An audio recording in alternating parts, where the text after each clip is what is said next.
Conakry, 14 octobre 2021. Merci de l'attention et bienvenue dans cette édition. Donc voici le sommaire. Les ambassadeurs de la CEDEAO rassurés de l'évolution de la transition en cours en Guinée, ils ont été reçus par le chef de l'État, colonel Mamadi Doumbouya. Les actes posés sont appréciés par les diplomates. Au sommaire encore, une affaire de viol qui fait la une dans les médias. Une dame âgée de 25 ans a été victime de viol par des médecins. La scène s'est produite dans une clinique de la place. L'ambassade d'Italie à Conakry offre un dîner d'affaires aux cinéastes et autres hommes de culture. C'est à la faveur de la célébration de la journée du cinéma africain.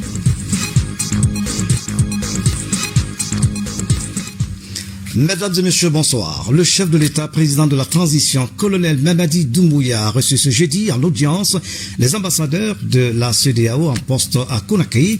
Les entretiens ont porté sur le processus de transition en cours en Guinée. Ces diplomates ouest-africains ont été largement informés par le président de la République de tous les actes posés depuis le 5 septembre, date de la prise effective du pouvoir par les forces armées guinéennes. Compte rendu Ansoumane Toumani Camara. Cette audience s'inscrit dans le cadre des concertations régulières du président de la transition avec les diplomates en poste à Conakry.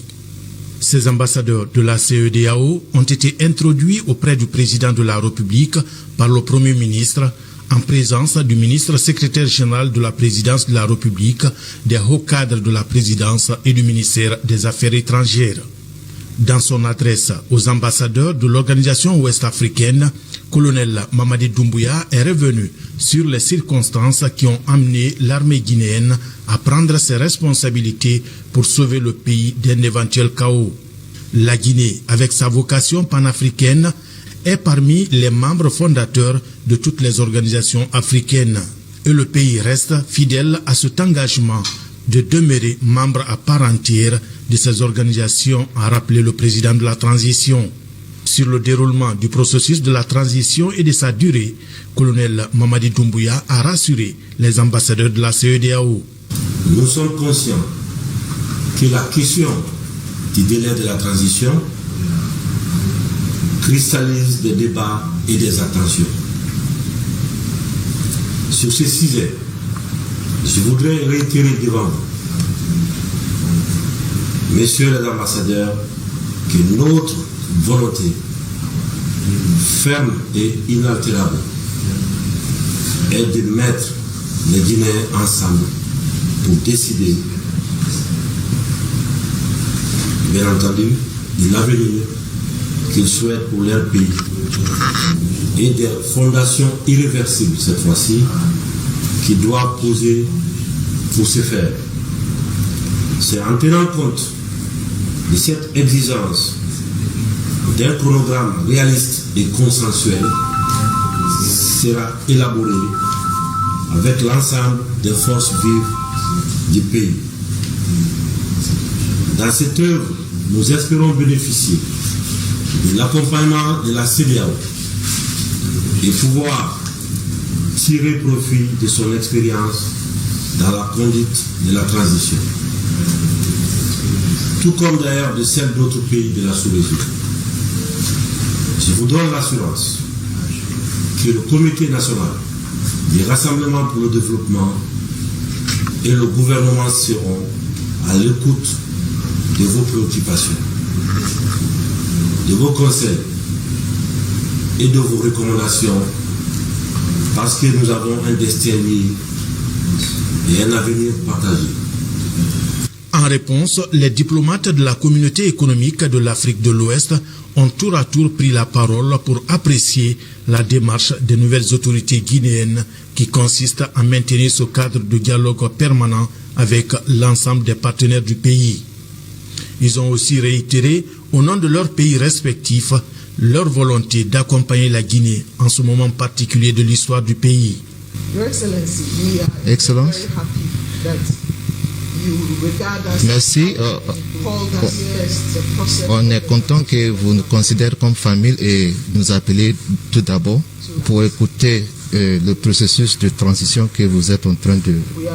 C'est notre souhait de vous accompagner dans le processus comme les chefs d'État. Merci, Excellence, pour nous avoir donné sur le processus et que la CEDEAO est au milieu dans ce processus. Nous avons écouté ce que vous avez dit, nous allons transmettre à nos chefs. Nous avons bien noté votre exposition et celle de ma collègue. Donc, nous sommes ici chez vous, continuer la situation, mais c'est surtout pour collaborer, pour aider. Nous sommes en train de transmettre votre préoccupation à notre responsable à Abuja. Et j'espère que tout va aller très bien au bien du peuple de la Guinée. Et je vous souhaite bon succès. Je profite de l'occasion pour vous féliciter de votre fonction qui est vraiment très importante parce que je constate que le peuple guinéen attend beaucoup de vous. Et je félicite aussi Monsieur le Premier ministre, Monsieur le Président, Son Excellence. Et je pense que nous allons tout faire qu'ensemble, comme l'organisation de la CEDEAO, pour aider la Guinée et dans cette phase très importante pour la Guinée et pour le peuple de la Guinée. Le président de la République, président de la transition, s'est réjoui de ces messages de solidarité des diplomates ouest-africains. Colonel Mamadi Doumbouya a promis de les rencontrer périodiquement pour des échanges autour des préoccupations du moment. Dans l'actualité encore, les travaux de réhabilitation et d'extension des réseaux électriques de Manéa se poursuivent à la satisfaction des bailleurs de fonds. L'entreprise Vinci Guinée Énergie est en train de fabriquer les poteaux électriques sur commande de EDG. L'AFD, un des bailleurs de fonds de ce projet, se réjouit de l'évolution des travaux. Nabi Kamara fait le point. Dans la mise en œuvre du projet de réhabilitation, de densification et d'extension des réseaux électriques de Manéa et du Breka, Vinci Guinée Énergie doit fabriquer et fournir 10 000 poteaux en béton armé au projet d'amélioration de l'accès à l'électricité en Guinée, PAEG. C'est le terme du contrat passé entre EDG et cette société qui dispose d'une usine de fabrication des supports en béton armé destinés au réseau électrique de distribution.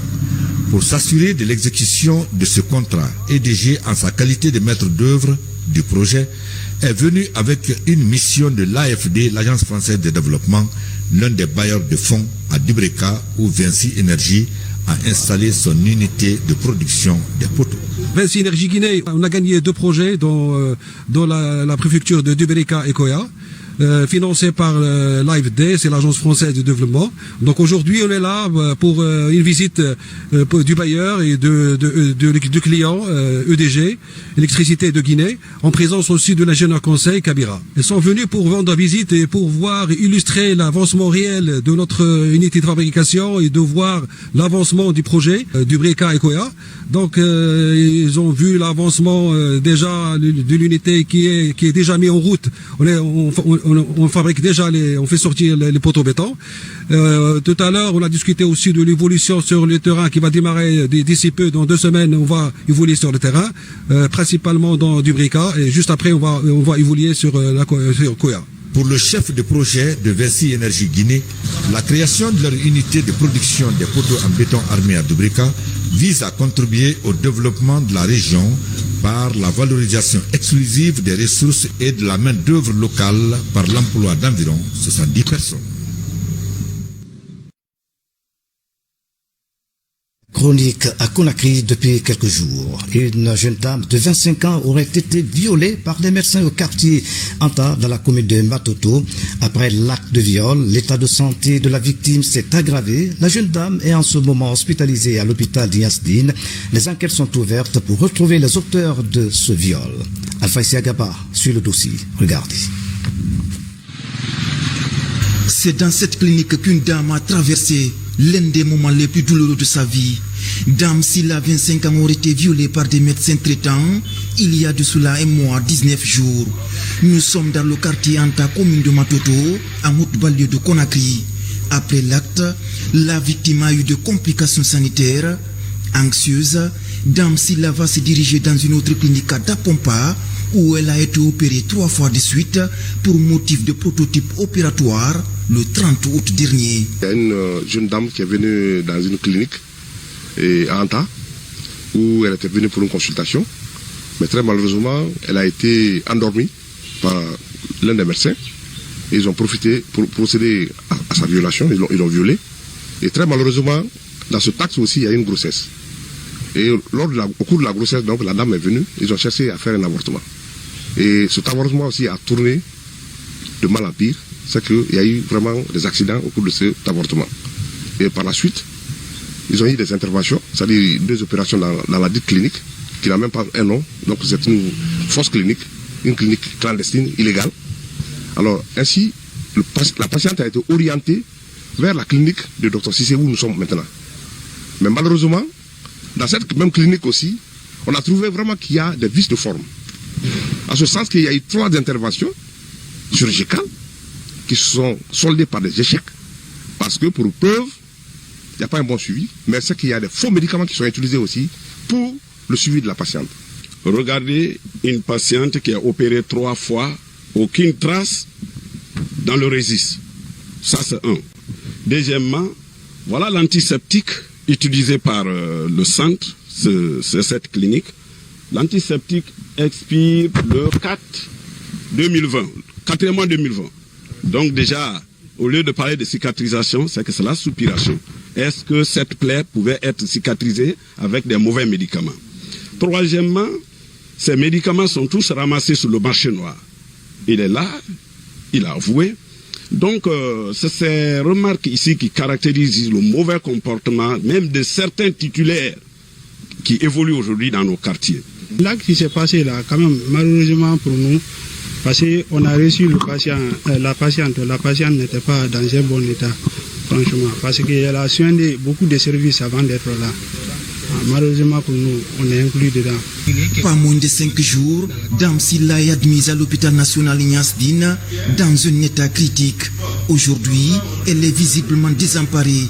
Avec des témoignages, le père de la victime et les médecins expliquent. Mon enfant, dès qu'il est opéré, son état est tellement grave. Vraiment, ça m'a fait peur. J'ai dit, ma maman, il n'a qu'à se plaigner. Parce que s'il n'y a pas de justice, quelqu'un ne pourra rien. 4 interventions réalisées en périphérie et elle est arrivée avec des complications de cette, avec des fistules intestinales et des fistules recto-vaginales. Et c'est dans cet état qu'elle est arrivée chez nous avec un mauvais état général. Depuis quelques jours, cette affaire de viol défraie la chronique dans la cité et les organisations de défense des droits de l'homme s'impliquent dans le dossier.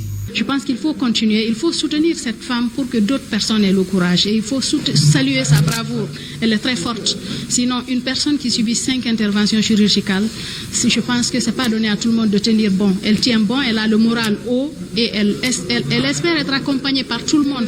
On ne doit pas la stigmatiser, on doit l'accompagner pour que d'autres filles qui sont victimes de ce genre de pratiques puissent dénoncer pour que justice puisse être faite. Les cliniques sont fermées. 2 des accusés de la dame Silla sont arrêtés et l'autre en cavale. La problématique relance encore une fois le débat sur l'angoisse que traversent les patients dans les cliniques de fortune. En attendant, la victime, elle, reste alitée à l'hôpital national Ignace Dine. C'est bien dommage. La gendarmerie régionale et la brigade de protection des personnes vulnérables ont présenté ce jeudi à la presse des présumés escrocs et violeurs. Vous allez les voir. Il s'agit d'un escroc qui se faisait passer pour le petit frère du président de la République et retirait de l'argent aux victimes dans le but de les aider à avoir un emploi à la présidence. Les 2 autres sont poursuivis pour des cas de viol et d'avortement sur une fille. Suivez le reportage. Adjudant Omar Kamara, correspondant de la presse militaire. Lansana Silla est ce présumé escroc interpellé le 10 octobre dernier par la gendarmerie régionale de Conakry suite à une investigation menée par les agents de force de l'ordre. Ce présumé malfrat utilisait le nom Lansana Doumbouya, se disant petit frère du président de la République, président du CNRD, pour accomplir ses sales besoins. Il y avait un audio qui était à disposition des enquêteurs. Lansana Silla échange avec quelqu'un d'autre à qui il crée l'espoir de faciliter son entrée au sein de la présidence de la République et éventuellement négocier une audience avec M. Monsieur le Président de la Transition. Ils m'ont dit que j'ai pris de l'argent avec des gens pour les aider à rencontrer le président de la République. Ils m'ont fait écouter un enregistrement sonore que je reconnais. Je reconnais que c'est ma voix, mais j'ignore, mais je n'ai pas connaissance comment cette bande a été enregistrée.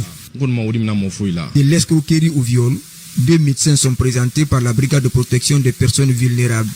Ils sont accusés de viol et d'avortement d'une fille âgée de 25 ans. Le fait s'est déroulé au quartier Anta. Tout a commencé d'abord dans une clinique à Anta, qui est gérée par M. Dr Patrice Lama et M. Dr Célestin Lama. Et un jour, la demoiselle Massila, ayant le malaise, s'est rendue dans cette clinique pour recevoir des soins. Et c'était aux environs de 10 heures. Ce n'est qu'à 14 heures qu'elle s'est retrouvée nue et dans la chambre. Elle a posé, docteur, mais je n'arrive pas à me comprendre. Et qu'est-ce qui ne va pas? Et là, le docteur dit, non, j'étais là pour vraiment procéder vraiment aux différents examens. Il me dit, docteur, mais la position où je me vois comme ça, là, vous m'avez toussé. Et vraiment, de discussion en discussion, le docteur est parvenu à le calmer. Il dit, il y a très longtemps que vraiment, je te souhaitais, je t'envoie beaucoup de tests d'eau. Et vraiment, tu ne m'acceptes pas. Mais j'aurais voulu que ça soit entre toi et moi. Et je vais gérer ça. Pour le cas de viol, là, je n'en sais pas. Je suis là pour le cas d'intervention. Non, ça n'a pas réussi. Mes amis ont jugé nécessaire de l'envoyer sur le docteur Cissé. Et ce dernier a intervenu plus de 3 séances. Après ces 3 séances, ça n'a pas apporté de fruits. Ils l'ont envoyé encore à Yann Sidi. Le président m'a appelé, il dit, aidons la fille là, elle va enlever sa grossesse. Il dit, si vous êtes tombé d'accord, il me dit oui. Il dit ok.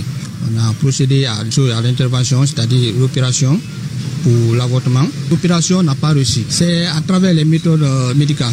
C'est l'avortement. Et avec mon ami, Célestin, on a fait. Déterminé à combattre ce fléau, le haut commandement de la gendarmerie nationale, direction de la justice militaire, invite la population à une franche collaboration pour mettre hors d'état de nuire ces malfrats.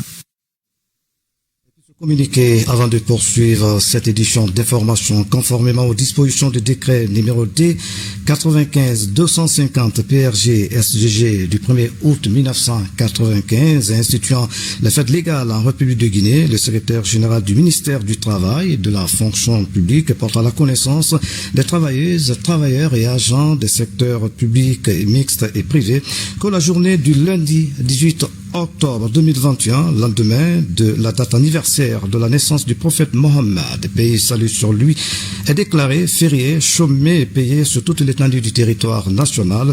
Le secrétaire général du ministère du Travail et de la fonction publique profite de cette heureuse occasion pour souhaiter bonne fête à l'ensemble des travailleurs de Guinée. Ousmane Bengoura. Une nouvelle coalition vient d'être créée dans la sphère politique. Elle est dénommée Sauvons la Guinée. Composée de 5 partis politiques pour ce départ, cette coalition se fixe pour objectif d'accompagner les nouvelles autorités pour une transition apaisée et réussie. Saint-Martin, reportage. 5 partis politiques se mettent ensemble pour partager désormais les mêmes orientations et les mêmes aspirations. CPUG, MOBEG, URGD, PUL et AND forment la coalition dénommée Coalition Sauvons la Guinée. Le concept semble nouveau mais plein de sens. Devant les hommes de médias, les membres de la coalition déclinent leur engagement aux côtés des autorités de la transition pour la réussite de leur mission conformément aux valeurs de leur charte. Nos motivations, c'est d'abord d'aider notre pays, la Guinée. Et nous pouvons l'aider qu'à travers le fait que nous devons aider le président de la République, M. Mamadi Doumbouya, qui a posé des actes par rapport à un certain nombre d'objectifs fixés dans l'élaboration de la Constitution, dans tant d'autres, la lutte par exemple implacable contre la corruption, un audit financier. Ces partis que vous voyez devant vous sont des partis responsables qui sont prêts à se battre dans l'intérêt général du peuple de Guinée. Forte de son expérience et de la détermination de ses membres, cette coalition entend conquérir les cœurs des Guinéens pour les prochaines consultations électorales. C'est là, à travers sa contribution au débat politique, une contribution qu'elle juge constructive pour le pays. À terme, une vingtaine de partis. Ces partis-là feront des propositions pour intégrer le comité national de transition, pour intégrer le gouvernement de transition, peser dans les décisions qui seront prises pour justement qu'il y ait dans ce processus de transition des éléments qui nous permettront d'avoir la paix. Dans les débats, le président de la COSAG rêve d'une Guinée meilleure à la fin de la transition. Il fonde son espoir sur la crédibilité et la volonté du colonel Mamadi Doumbouya à faire de la Guinée un pays fréquentable et respectueux des droits humains. La Guinée, à l'instar des autres pays du monde, va célébrer demain 15 octobre la journée internationale des femmes rurales, des femmes impliquées dans la production et la transformation des aliments de ménage. En Guinée, le ministère en charge de la promotion féminine a développé d'intenses activités en faveur des femmes rurales. Mohamed Camara commente la déclaration de la chef de cabinet du ministère des Droits de l'Homme et de l'Autonomisation. Regardez. Selon l'Organisation des Nations Unies pour l'alimentation et l'agriculture, FAO, 60 à 80% de la production dans les pays en voie de développement est assurée par les femmes. En outre, 90% des besoins des ménages en eau et en combustible sont opérés par les femmes de l'arrière-pays. Des chiffres qui démontrent la bravoure de la femme rurale. Chaque 15 octobre, elles sont célébrées et magnifiées à travers le monde entier. Cette année, la célébration se déroule dans un contexte sanitaire particulier lié à la présence de la pandémie du Covid-19 dans le monde. Cette année, la communauté internationale commémore cette journée sous le thème « Femmes au leadership, parvenir à un avenir égal dans le monde de la Covid-19 ». La pandémie a mis en évidence le caractère principal des contributions des femmes et la dépendance de la société à leur travail en particulier, à leurs soins non rémunérés et au travail domestique. En cette journée internationale de la femme rurale, le gouvernement guinéen, à travers le ministère de la promotion féminine, de l'enfance et des personnes vulnérables, en collaboration avec ses partenaires, s'engage à soutenir individuellement et collectivement les femmes rurales en vue d'accroître leur capacité d'action et de garantir notre propre sécurité. Sécurité des ménages, sécurité alimentaire, dynamisme de l'économie rurale, stabilité des campagnes, développement durable pour tous et de l'émergence de la Guinée. En Guinée, des activités en faveur de la promotion des femmes rurales sont prévues à travers tout le pays. À cette occasion, le département en charge des questions des femmes envisage d'organiser une série d'activités pour célébrer cette importante journée, dont l'identification de 6 groupements, associations et coopératives des femmes rurales évoluant dans les préfectures de Forêt-Karia, d'Alaba et d'Abola. L'appui au groupement, associations et coopératives des femmes dans les zones identifiées en intrants et en matériel. L'organisation d'une exposition vente des produits des femmes rurales dans chaque localité. La réalisation d'un documentaire sur les activités des femmes rurales. C'est en décembre 2007 que l'Assemblée générale des Nations Unies a fait du 15 octobre de chaque année Journée internationale des femmes rurales. Voilà la déclaration de la chef de cabinet du ministère des Droits des Femmes et de l'Autonomisation commentée par Mohamed Camara. Un jeu de loterie en ligne vient d'offrir des vivres et des non-vivres aux orphelinats de Kindia, l'abbé Mamou et Sérékouré. Ce geste vise à offrir le sourire aux personnes vulnérables. Yaya Silla. Le 2 octobre dernier, la Guinée a célébré le 63e anniversaire de son accession à l'indépendance. Cette date est célébrée avec les partenaires et les amis du pays. En Sérékouré, au sud de la Guinée, et à Labé, la capitale de la Moyenne Guinée, des vivres et non-vivres ont été offerts aux couches vulnérables, notamment les orphelins. Faire des dons aux personnes qui sont nécessiteuses. OneXBet, en partenariat avec la LONAGI, ont donc décidé de venir en aide à ces personnes vulnérables dans plusieurs villes du pays, comme Conakry, Kankan, Mamou et Sérékouré où nous sommes en ce moment. Et le choix est tombé sur l'orphelinat de Madame Joanna pour tout ce que cette dame a eu à faire ou est en train de faire pour les enfants orphelins. Ce don qui est là, nous ferons tout possible pour que les bénéficiaires directs puissent en avoir et être en possession de cela. Donc nous allons faire la répartition de ce don entre les 2 orphelinats plus le centre de réinsertion des enfants. Le même geste est posé à Kindia. OneXBet, en collaboration avec la Lonagui, offre des sacs de riz à l'orphelinat pour apporter le sourire aux personnes déshéritées de Sarakolea dans la commune urbaine de Kindia. Une grande première pour nous. Nous avons depuis près de 10 ans voulu de nos propres ailes essayer, par nos propres moyens d'atteindre nos objectifs. Aujourd'hui, nous avons un soutien. Donc nous sommes vraiment reconnaissants, nous sommes vraiment heureux. Et nous voulons vraiment remercier ces personnes qui ont cette bonne volonté de nous donner. C'est vivre pour soutenir les enfants que nous avons depuis quelques années. Nous voulons par la même occasion remercier toutes les autorités qui ont accompagné, les autorités, disons, administratives de la ville de Kindia qui ont prêté main forte pour accompagner cette délégation. Au nom de Monsieur le Président du CNRD, au nom des membres du CNRD, au nom de mon cabinet, moi-même, la population de Kindia, nous les en remercions vivement et nous souhaiterions que d'autres aussi nous aident à faire face aux personnes démunies. Merci à OneXBet, merci à la Lonagui, que Dieu protège la Guinée et bénisse les Guinéens. Implanté partout à travers le monde, OneXBet se lance ainsi dans l'humanitaire. L'entreprise affirme que c'est le début d'un long processus dont le but est d'apporter le sourire aux couches démunies. C'est officiel, la rentrée universitaire est prévue le 1er novembre sur l'ensemble du territoire national. Les autorités du département ont pris toutes les dispositions nécessaires pour le bon déroulement de cette rentrée. Les précisions avec le directeur général de l'enseignement supérieur, professeur Momo Bangoura, est au micro de notre reporter Mounir Bari. Comme chaque année, le ministère de l'enseignement supérieur, de la recherche scientifique et de l'innovation, en collaboration avec la conférence des recteurs et directeurs généraux des institutions d'enseignement supérieur public et la chambre représentative de l'enseignement supérieur privé, a adopté le calendrier universitaire 2021-2022 ainsi qu'il suit.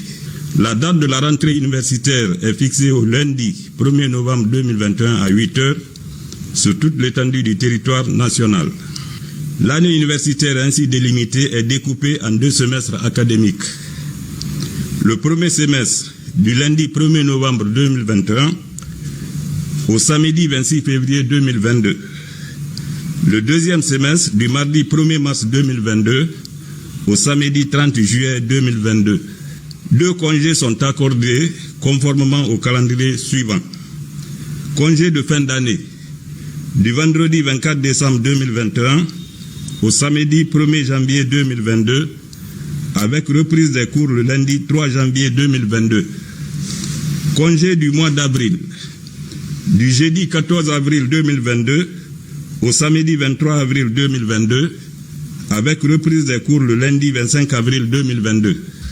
Les grandes vacances se dérouleront du samedi 30 juillet 2022 au dimanche 2 octobre 2022 inclusivement. Les frais d'inscription et de réinscription s'élèvent respectivement à 50 000 francs guinéens et 30 000 francs guinéens.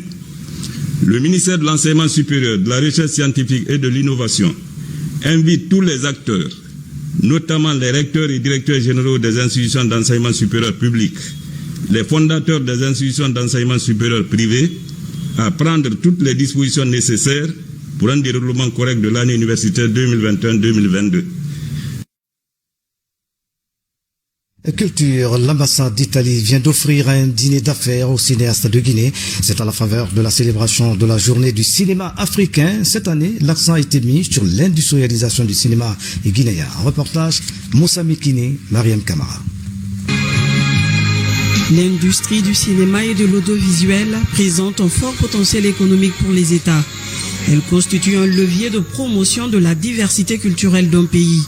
Pour exploiter le secteur, l'ambassade d'Italie en Guinée soutient l'Office national de cinématographie, de la vidéographie et de la photographie de Guinée, l'ONACIG, pour favoriser l'industrialisation de la chaîne de production du 7e art. Je suis heureux de cette soirée parce que nous permettent d'apporter notre contribution au cinéma africain et au cinéma guinéen en particulier. une contribution qui est très importante parce que côté culture, ici, il y a nos amis du ministère de la Culture. Et ils peuvent bien vous exposer, vous présenter tous les aspects culturels, le patrimoine culturel africain et guinéen en particulier. On a pu organiser en invitant tous les intervenants des métiers du cinéma. Le cinéma, c'est quand même le 7e art qui emploie tout le monde. Donc du coup, on fait en sorte que cette soirée soit un véritable cadre de rencontre de tous les intervenants des métiers du cinéma, qui soient vidéastes et tout, mais aussi de ceux qui sont au niveau institutionnel, au niveau diplomatique. C'est une opportunité d'inviter toutes les ambassades ici, toutes les personnalités ici. Je pense que l'Afrique doit prendre un nouveau décollage dans tous les domaines. Et aujourd'hui, notre présence ici aussi, cela signifie que la Côte d'Ivoire est avec la Guinée pour apporter aussi notre contribution. L'industrie du cinéma africain fait face aujourd'hui à plusieurs défis conjoncturels, notamment le développement des technologies de l'information et de la communication, manque de budget de production et la fermeture des salles de cinéma sur le continent. Cette situation impacte considérablement tous les maillons de la chaîne de valeur. L'histoire du cinéma africain remonte essentiellement à la décolonisation et des indépendances. Voilà, c'est la fin de cette édition à tous. Merci de nous avoir suivis. Excellente soirée, où que vous soyez dans le monde. À bientôt.